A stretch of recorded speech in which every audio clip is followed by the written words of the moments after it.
Why are experts having a tough time building a personal brand? Yes, it's tough out there. Whether you're career confused and you want to start something new, you want a new side hustle because toilet paper is becoming a gazillion dollars. In this video, I'm going to break down why that is, and I'm also going to break down how you can build a personal brand, a brand that feels like you, a voice that you don't have to copy, that hits closer to home. I'm going to explain that in this video, so stick around until the end. Why do we feel like this when we go online? The first reason is because we are overthinkers. Yeah, we are insecure overthinkers, to be more specific. I've worked in corporate for a long time before I started my company. And even to this day, with 15 years experience of brand strategy, I still feel that I'm insecure and I'm overthinking. And the funny thing is, when you compare us to like a Gen Z, they don't think. Let me give you a perfect example. That Gen Z, they don't care. And we millennials, we care for some reason. We care about doing it perfectly. Okay, Gen Z. I'm in the weight room, right?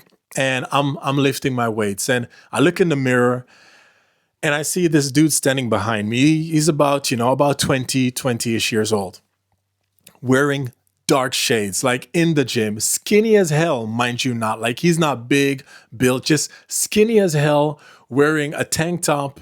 You can almost see his ribs, and he is wearing dark shades as if he's Kanye, and his face just looking as if he's the buffest dude in the gym. And I'm not throwing shade, no pun intended, but he was such an inspiration that morning. I got back in my car thinking, my gosh, we millennial should be more like Gen Z. Like, they do not care. They really don't overthink things. Like, imagine me and you walking in that gym in that morning, having the shades on. Our first thought would be, what are the people going to think? Like, it's not sunny inside. Why is he wearing shades on? Or why is she wearing shades? It's not sunny. And we're going to feel judged. We're going to feel pressure. So we come to overthink our actions. These people not. And I'm saying these people as in, Gen Z. I'm sorry, if you're Gen Z watching this, you're good. You're cool. We love you. We're going to learn from you. They don't care. And I feel like this attitude, like this bad A attitude, we need to do it more as millennials. And we can do it because we are the ones with the experience. We have years of experience. We have the muscle. Like I was in the gym. I have the pecs. I have the biceps to show. This dude did not have it, but he had the nuts. Yeah, he had the nuts for wearing those glasses and just, being himself. So overthinking and insecurity is one of the reasons I feel that we're having a hard time. We are overthinking, making it too complicated. And of course, I understand why we overthink. We have bills to pay, we have kids to feed, we just have way more baggage than the average 20-year-old. I say take that pressure off you. If you need cash immediately, have a job that you're doing on the side and doing that online thing, doing that as your side hustle, but do have a main job. If you've just been laid off of work, don't think that you can hop online, make one video, post it, and it's going to go viral. That's a dream. It's not going to come true. Okay? So instead of that, go out there, get yourself another job or a new job, and try that online thing as a side hustle because there is a learning curve, which brings me to point 2. There is a learning curve. This social media thing is tough. It is a full-time job. You have your 9 to 5. This is a 5 to 9. It is a full-time job. In no world are you going to be viral immediately. Like, the chances of that happening is the same chances as an egg dropping on my head right now. Like, I'm serious.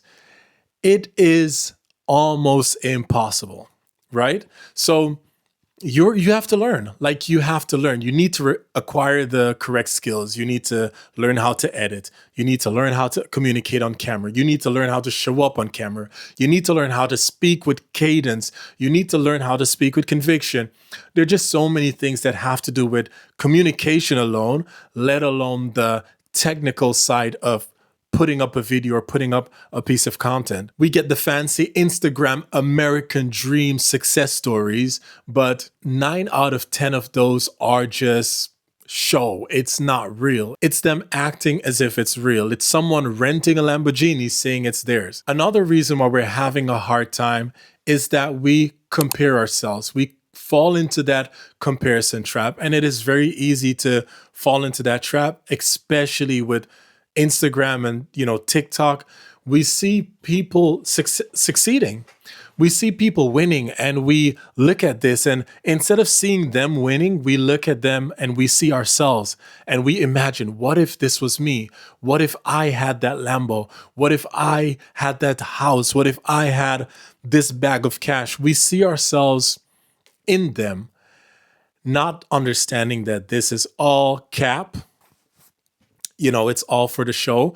And we come into that dream state and phase where we believe if we start now, we act now, it will also happen for us. So we go online, we might even buy the course, we might even buy something, thinking that that will give us what we want. And in the end, it does not. In the end, it leaves us with more insecurity, more feeling of failure, even worse, depressions. Don't fall for these things. And I feel that is the reason we as millennials we're losing the battle. However, there is a way to win. And there's a way to win correctly. As I mentioned before, I am a brand strategist. I've been doing that for 15 plus years.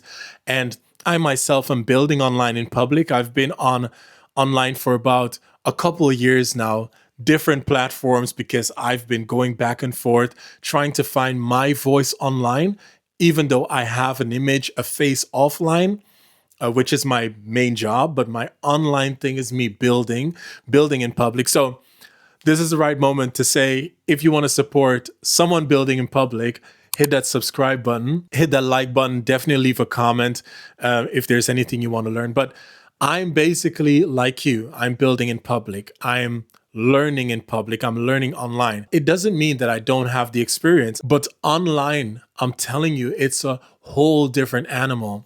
It's not as easy as people make it out to be. However, there are skills that we have that translate online. And the skill that I have from offline to online that I can help you with on my platform is brand strategy, building a personal brand, storytelling, finding your authentic, your real voice. That is my skill. That is my expertise. And that is what I want to teach you today. So we talked about the reason we're having a difficult time. Then let's get into ways for us to build a personal brand. Build a personal brand that is good. It feels good, and something that is sustainable because it feels more like us. With my clients, I go into a framework. The framework is called CLUE, C-L-U-E. C stands for change, L, lesson, U, understanding, E, expression. With this framework, you're not building a personal brand, but you're building your identity. I believe personal branding is nothing but identity building.